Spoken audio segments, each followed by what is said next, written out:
Winters चल रहे हैं या फिर कोई और सीजन भी आएगा, लेकिन पप्पी हर कोई लेता है। और इस सीजन में जैसे विंटर्स में सबसे ज्यादा अडॉप्ट किए जाते हैं।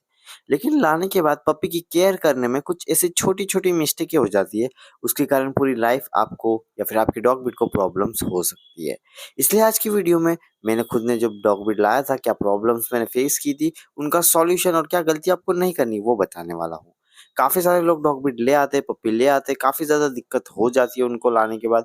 कुछ ऐसे इश्यूज आ जाते हैं जैसे टॉयलेट पॉटी का या फिर खाने का या फिर रहने का। मैं सब कुछ आज इस वीडियो में डिस्कस करने वाला हूँ, जो इजीली आपको सॉल्यूशन दूंगा। तो वीडियो को एक लाइक कीजिए, चैनल पे नहीं हो तो सब्सक्राइब कीजिए। चलिए इस वीडियो को शुरू करते हैं। सबसे पहले न्यू पप्पी ला रहे हो तो एक दो चीजें सबसे इंपॉर्टेंट आ जाती है, वो आपको बता देता हूँ कि पप्पी ला रहे हो तो किसी की देखा देखी में, किसी के पास देख लिया, पसंद आ गया, या फिर आप ज्यादातर बाहर रहते हो, ऐसे सब चीजों में ना लाए। अगर आप घर पे टाइम दे सकते हो प्रॉपरली, अगर आपको सच में पप्पीज पसंद है, केयर कर सकते हो एज ए फैमिली मेंबर की तरह, तो ही लाए। क्योंकि ये डॉग ब्रीड को जो है लाने के बाद आपको एक रिस्पॉन्सिबल पेरेंट की तरह रहना पड़ेगा। तो अपने लाइफस्टाइल के हिसाब से, अपने बजट के हिसाब से, मेंटेनेंस के हिसाब से डॉग ब्रीड सिलेक्ट कीजिए, एक हेल्दी पप्पी अपने घर पे लाइए। तो ये होता है लाने के पहले की कुछ चीजें याद रखना। अब लाने के बाद सबसे बड़ी दिक्कत क्या आती है लोगों को, कि वो लोग सोचने लग जाते हैं कि देखभाल तो मैं कर रहा हूँ, लेकिन ये पॉटी बहुत कर रहा है, टॉयलेट बहुत कर रहा है, इसका क्या करूँ। अब काफी सारे केसेस में आपके घर वाले भी बोलेंगे कि ये क्या कर रहा है, पूरे दिन घर में खराब कर रहा है, गंदगी कर रहा है, इसे वापस दे दे। ऐसा एक बार थॉट उनके मन में आता है। लेकिन उनको आप बेफिक्र होके बोल दीजिए कि ये बात, जो ये चीजें है, ये सिर्फ कुछ मंथ की है। जब भी पप्पी छोटा होता है तब वो पॉटी और टॉयलेट ज्यादा ही करता है, 3 बार 4 बार कितनी बार भी कर सकता है। लेकिन जैसे जैसे बड़ा हो जाता है इसकी हैबिट ये छूट जाती है, और टॉयलेट पॉटी है वो कम कम यानी कम टाइम करने लग जाता है। ऐसा नहीं कि 3 4 बार करेगा, सुबह करेगा, शाम रात को करेगा, ऐसे 2 टाइम हो जाएगा या 3 टाइम हो जाएगा। लेकिन उस वक्त वो डॉग ब्रीड घर में गंदगी नहीं करेगा। आपको थोड़ा सा एफर्ट डालना है और वो टॉयलेट में जाके करेगा, या तो आपको बाहर करके बताएगा कि मुझे टॉयलेट या पॉटी आ रही है। अब आप बोलोगे सर वो तो पता है, लेकिन अभी जो प्रॉब्लम हो रही है उसका क्या करूँ। आप क्या कर सकते हो, डॉग ब्रीड को केज में रख सकते हो। और अगर ऐसा है कि आपके पास केज नहीं है, कुछ इशू हो रहा है, तो आप क्या कर सकते हैं कि उसको जब खाना खा लो या खाने से पहले टॉयलेट के पास या फिर ऊपर कोई स्पेस होगी जैसे कि छत हो गई, तो वहां पे आप अपने डॉग ब्रीड को ले जाइए। क्योंकि वहां पे डॉग ब्रीड स्मेल करेगा तो वहां पे पॉटी और सुसु कर लेगा। लेकिन ये चीजें ज्यादा काम नहीं आएगी, क्योंकि खाने के पहले खाने के बाद आप हो जाएगा तब आप बच लोगे। लेकिन कभी कभी बीच में कर लेता है, सोते वक्त कर लेगा, तो ये सब चीजें में आपको बचने के लिए जो है डॉग केज रखना ही पड़ेगा। क्योंकि डॉग ब्रीड को डॉग केज में साफ करना भी इजी होगा, और वो वहां पे करते हैं, इजीली हो जाएगा, आपको कोई इश्यूज नहीं होंगे, घर वालों को भी इतनी दिक्कत नहीं होगी। नंबर 2, पप्पी की केयर में लाने के बाद सबसे पहले याद रखना है कि आपके डॉग ब्रीड जो है पप्पी रोएगा रात को। अब काफी लोग को दिक्कत आती है कि मेरा पप्पी रो रहा है, क्या करूं मैं, कैसे रोकूं। तो कुछ टिप्स है जो आपको फॉलो करनी है। सबसे पहले आपके डॉग ब्रीड को अलग मत सुलाइए, आपके पास सुलाइए कुछ दिन, क्योंकि पप्पी अभी अभी आपके घर में आया है। हर कोई अननोन है उसके लिए, आप में से किसी को नहीं जानता, वो अभी बॉन्ड भी नहीं बना है, अभी आया है, अपनी मम्मी से बिछड़ा है, या फिर आपने अडॉप्ट किया है, कहीं पे मिला है, तो भी वो रोएगा।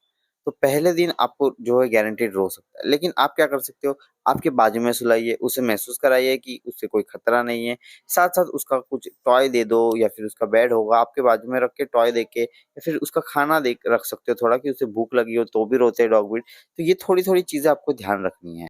पपी 1 2 दिन रो सकता है, उसके बाद वो नॉर्मल हो जाएगा, बॉन्ड बन जाएगा, उसे समझ आ जाएगा कि ये मेरे लिए हार्मफुल नहीं है, मेरे ही केयर करते हैं। नंबर 3, खाना। खाना सबसे इंपॉर्टेंट फैक्टर आ जाता है। काफी सारे लोग को ये पता ही नहीं होता कि डॉग ब्रीड को जो है पप्पी होता है तो उसे क्या देना चाहिए।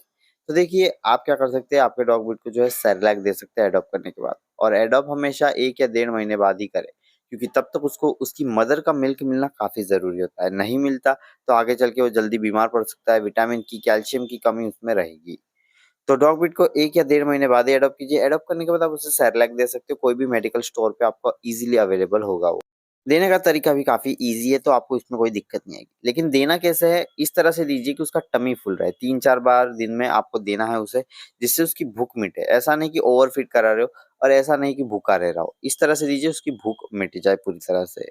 और इसी जगह काफी लोग दिक्कत क्या कर देते हैं कि डॉग ब्रीड को कुछ भी घर का रोटी ये सब देने चालू कर देते हैं। सोचते हैं कि एग दे देते हैं, अभी से चिकन देते हैं, स्ट्रांग बनाएंगे। नहीं, ये कोई एज ही नहीं है। जैसे हम बेबीज होते हैं तब हम कुछ ऐसी सॉलिड चीजें नहीं खा सकते, वैसे ही पप्पी में भी होता है। वो भी एक बेबी है, उसका माइंड भी बेबी जैसा होता है, तो उसको जो चीजें केयर भी बेबी टाइप भी करनी पड़ेगी। तो उसको ऐसी कोई चीज़ें मत दीजिए। डाइट प्लान मैंने हर डॉग ब्रीड के ऊपर बनाया है, सर्च कीजिए एटमिक्स के ऊपर, हमारे चैनल के अंदर जाके देख सकते हो, पूरा प्लेलिस्ट में भी है। वहाँ पे आपको एज वाइज जैसे कि 0 से लेके 3 मंथ तक क्या देना है, 3 से 6 क्या देना है, 6 से 12 क्या देना है, सब कुछ बताया है। तो वो फॉलो कीजिए, ईज़ी रहेगा, आपको एडवांटेजेस मिलेंगे। काफ़ी गलतियाँ करते थे उसमें भी, वो भी आपको बेनिफिट्स होगा। अब पप्पी ला दिया है, उसकी ख़याल में ये सब चीज़ें तो आप कर रहे हो, लेकिन एक इम्पोर्टेंट चीज़ें मत भूलना। उसकी डिवॉर्मिंग और वैक्सीनेशन का जब भी टाइम आता है, टाइम टू टाइम डिवॉर्मिंग और वैक्सीनेशन ज़रूर से कराएँ। काफ़ी लोग सोचते हैं कि बाकी सब चीज़ें तो कर रहा हूँ, अभी ये ना दे तो क्या फ़र्क पड़ेगा? ऐसा नहीं। वैक्सीनेशन और डिवॉर्मिंग से आपके डॉग ब्रीड की 90% ऑफ लाइफ सेव हो जाती है। तो ये काफ़ी इंपॉर्टेंट हो जाता है आपके डॉग ब्रीड के लिए।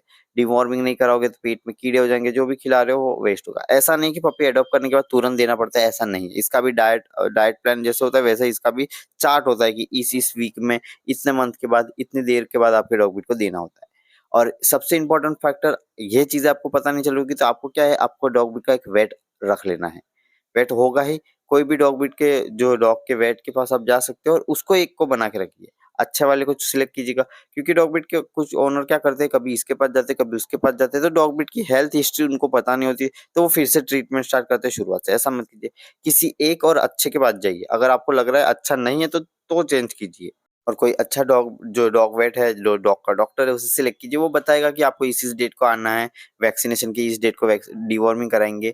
ज़्यादा खर्चा नहीं होता डिवॉर्मिंग्स को, 150 रुपए की टैबलेट्स आती है। वैक्सीनेशन का खर्चा जो है इनिशियली थोड़ा होगा, क्योंकि फ्रीक्वेंटली लगेंगे, उसके बाद साल में एक बार ही आपको वैक्सीनेशन करनी होगी। तो ये सब काफ़ी, जो इनिशियली जो पप्पी होता है तब थोड़ी सी दिक्कत आती है, उसके बाद आपको इतनी प्रॉब्लम्स नहीं होगी। काफ़ी लोग क्या करते हैं कि पप्पी को ला देते थे दूसरे डॉग ब्रीड्स, गली के हो गए, स्ट्रीट के हो गए, या फिर दूसरे हो गए, कोई भी हो गए, यूरोपियन हो गए, कोई भी डॉग ब्रीड हो आपके आस-पास, उनके पास ले जाते हैं, बार-बार खिलाते हैं। लेकिन पप्पी को थोड़ा टाइम बड़ा होने दीजिए, उसके बाद ही ले जाइए। क्योंकि इफ का कोई डॉग ब्रीड को रेबीज़ की प्रॉब्लम हो या फिर कोई और प्रॉब्लम हो, तो डॉग ब्रीड को जल्दी से जल्दी हो सकती है। क्योंकि अभी वो ग्रोइंग स्टेज में होता है, तो काफ़ी दिक्कत आ सकती है। इसलिए अपने पप्पी को कभी भी ऐसे नहीं कि कोई भी डॉग ब्रीड के पास ले गए, किसी के पास बीमार डॉग के पास रख दिया, ऐसा मत कीजिए। क्लीननेस बनाए रखिए, अच्छे से रखिए, थोड़ा बड़ा होने दीजिए, उसके बाद उसे खेलने, दूसरे डॉग ब्रीड के साथ आप आराम से, आपके घर में ऑलरेडी है तो कोई दिक्कत नहीं है। लेकिन उसका भी देखना, अगर वो बीमार हो, उसे स्किन प्रॉब्लम या कुछ एलर्जीज़ हो रही है, तो पप्पी के पास ना जाए, क्योंकि उसका जो है इन्फेक्शन उसे भी लग सकता है। बात आती है मनी स्पेंड की। अब ख़्याल रखने में सबसे ज़रूरी यही है। काफ़ी लोग क्या करते हैं कि पहले तो पैसा बिना देखे खर्च कर लेंगे, ये ले लिया, वो ले लिया, ये कर दिया, वो कर लिया, बेड खरीद लिया, हाउस खरीद लिया, ऐसा मत कीजिए। अपना बजट को हमेशा सँभाल के रखिए। आपके डॉग ब्रीड को आगे खर्चा हो सकता है, खाने से लेके, वैक्सीनेशन, डिवॉर्मिंग से लेके काफ़ी अलग खर्चे भी होते हैं डॉग ब्रीड के। तो ये सब चीज़ें ध्यान में रखिए और मनी सेव करके रखिए। इफ अगर आपके पास एक्स्ट्रा है, अपने अच्छे खासे सेव करके तो खर्च लीजिए, लेकिन आपने लिमिटेड है, ऐसा नहीं कि बहुत ज़्यादा है, तो थोड़ी चीज़ें जिसमें पैसे बच सकते हैं वो बचा लीजिए। तो दोस्तों ये थे कुछ टिप्स, प्रो टिप्स, जिससे आप अपने डॉग ब्रीड का ख्याल रख सकते हो, अपने पप्पी का ख्याल रख सकते हो, और कुछ बड़ी मिस्टेकें जो ओनर्स कर देते हैं वो मैंने बताया। वीडियो अच्छी लगी तो लाइक कीजिए, चैनल पे नहीं हो तो सब्सक्राइब कर लीजिए।